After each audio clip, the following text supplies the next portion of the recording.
Assalamualaikum warahmatullahi wabarakatuh. Kami dari kelompok 5 akan menjelaskan materi pada minggu ini tentang kemiskinan, ketimpangan, dan pembangunan pada jurusan ilmu ekonomi, yang dimana anggotanya ada saya sendiri, Octavia Muslira, dengan NIM 21060, rekan saya yaitu Tasya Silia dengan NIM 21060-188, yang akan dimulai oleh Tasya Febsilia dengan menerangkan materi yang pertama. Baiklah, saya akan menjelaskan materi pertama yaitu struktur pembahasan masalah dan kebijakan pembangunan domestik. Pembangunan mengharuskan adanya tingkatan GNI yang tinggi dan pertumbuhan berkelanjutan. Namun, masalah dasarnya bagaimana menumbuhkan GNI, tetapi juga siapa yang menumbuhkannya. Sebagian kecil orang atau orang banyak. Jika peningkatan hanya dilakukan oleh segelintir orang kaya, maka peningkatan hasil itu kemungkinan besar hanya menguntungkan mereka. Kemajuan upaya menanggulangi kemiskinan akan bergerak lamban, dan ketimpangan akan memburuk. Namun, jika pertumbuhan itu dihasilkan oleh orang banyak, maka mereka akan memperoleh manfaat terbesarnya, dan pertumbuhan ekonomi akan lebih merata. Oleh karena itu, banyak negara berkembang yang dalam sejarahnya telah mengalami tingkat pertumbuhan ekonomi yang relatif tinggi, menemukan bahwa pertumbuhan semacam itu seringkali kurang memberikan manfaat bagi orang-orang miskin. Karena penanggulangan kemiskinan yang meluas serta tingkat ketimpangan pendapatan semakin tinggi, merupakan inti dari semua masalah pembangunan dan sesungguhnya bagi banyak orang merupakan tujuan utama kebijakan pembangunan. Masalah lain yang lebih krusial adalah masalah ketimpangan kekuasaan, prestise, status, gender, kepuasan kerja, kondisi kerja, tingkat partisipasi kebebasan memilih, dan lain sebagainya. Sebagaimana halnya di hampir semua hubungan sosial, kita sebenarnya tidak dapat memisahkan ketimpangan ekonomi dari wujud ketimpangan non-ekonomi. Masing-masing ketimpangan itu saling menguatkan dalam satu proses sebab akibat yang rumit dan terkait satu sama lain. Selanjutnya materi yang kedua, mengukur ketimpangan dan kemiskinan.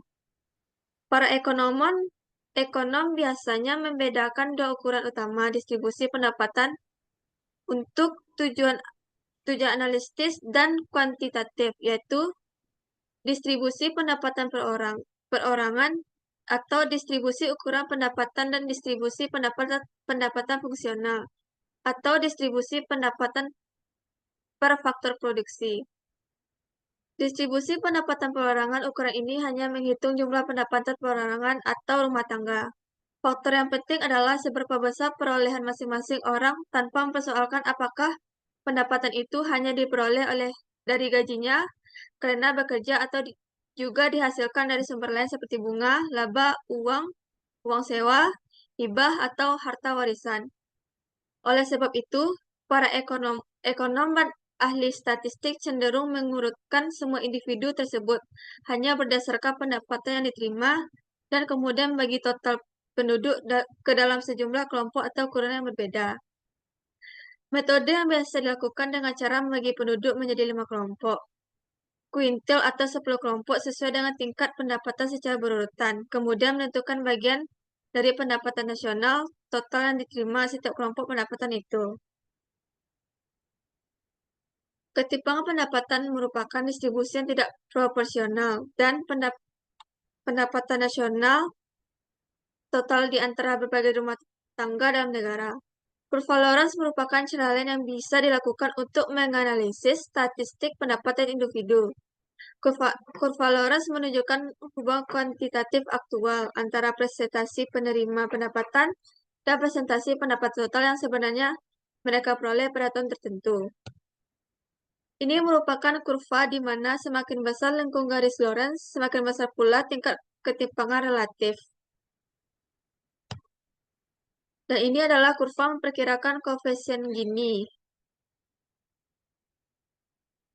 Koefisien Gini dan ukuran ketimpangan agregat merupakan ukuran terakhir yang sangat sederhana dan ringkas mengenai tingkat relatif ketimpangan pendapatan di sebuah negara.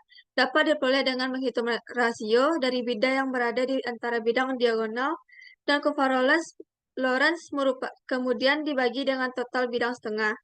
Bujur sangkar tempat kurva itu terletak. Kita juga dapat menggunakan ukuran agregat seperti koefisien Gini untuk memutuskan perekonomian mana yang lebih merata. Selanjutnya, materi akan dijelaskan oleh Octavia.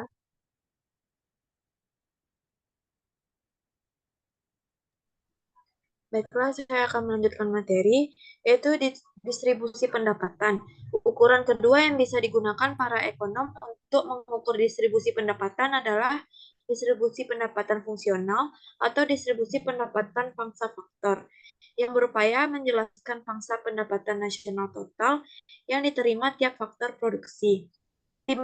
Ketimpang memandang orang-orang sebagai entitas. Teori di pendapatan fungsional berusaha menemukan persentase yang diterima oleh tenaga kerja secara keseluruhan dan membandingkannya dengan persentase pendapatan total yang didistribusikan dalam bentuk uang sewa. Ini adalah kurva distribusi pendapatan fungsional dalam suatu perekonomian pasar.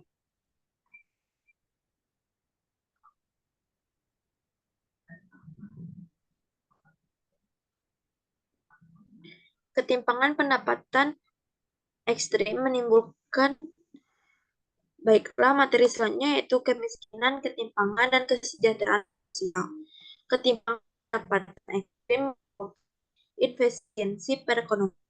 Hal ini sebagian disebabkan karena pada tingkat pendataan rata-rata manapun tinggi ketimpangan, semakin sedikit pula jumlah penduduk yang memenuhi syarat untuk mendapat pinjaman atau bentuk kredit lainnya. Definisi kemiskinan relatif berkenaan dengan ketiadaan jaminan atau kolateral. Ketika orang-orang berpendapatan rendah tidak dapat meminjam uang, mereka umumnya tidak berdaya untuk menyediakan pendidikan bagi anak-anak mereka dengan baik atau tidak dapat memulai usahanya. Selain itu, dengan ketimpangan yang tinggi, maka tingkat tabungan menyeluruh dalam suatu perekonomian cenderung lebih rendah. Karena tingkat tabungan marginal tertinggi biasanya ditemukan di kalangan orang-orang kelas menengah, sekalipun orang-orang kaya mungkin menampung dalam jumlah yang lebih besar.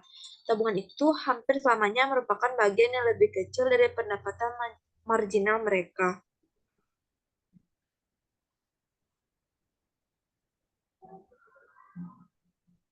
Kerimpangan yang terjadi pada orang-orang di atas garis kemiskinan adalah karena disparitas pendapatan yang ekstrim akan merusak stabilitas dan solidaritas sosial. Selain itu, tingginya ketimpangan akan memperkuat kekuasaan politik orang-orang kaya, yang berarti juga menguatnya daya tawar ekonomi mereka.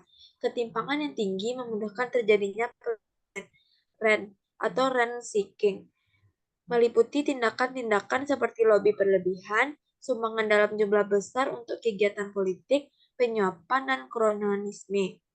Apabila sumber daya dialokasikan ke perilaku perburuan rente, sumber daya ini akan dialihkan dari tujuan-tujuan produktif yang seharusnya dapat digunakan untuk mendorong terjadinya pertumbuhan ekonomi yang lebih cepat. Dalam kaitan dengan hal tersebut, untuk bagian analisis, kita merumuskan kesejahteraan W sebagai W sama dengan W dalam kurung Y, I, P, di mana Y adalah pendapatan per kapita dan berhubungan positif dengan fungsi kesejahteraan kita. I adalah ketimpangan yang memiliki hubungan negatif, dan P adalah kemiskinan absolut yang juga memiliki hubungan positif. Baiklah, sekian dari kelompok 5. Apabila ada kesalahan kata, mohon dimaafkan. Assalamualaikum warahmatullahi wabarakatuh.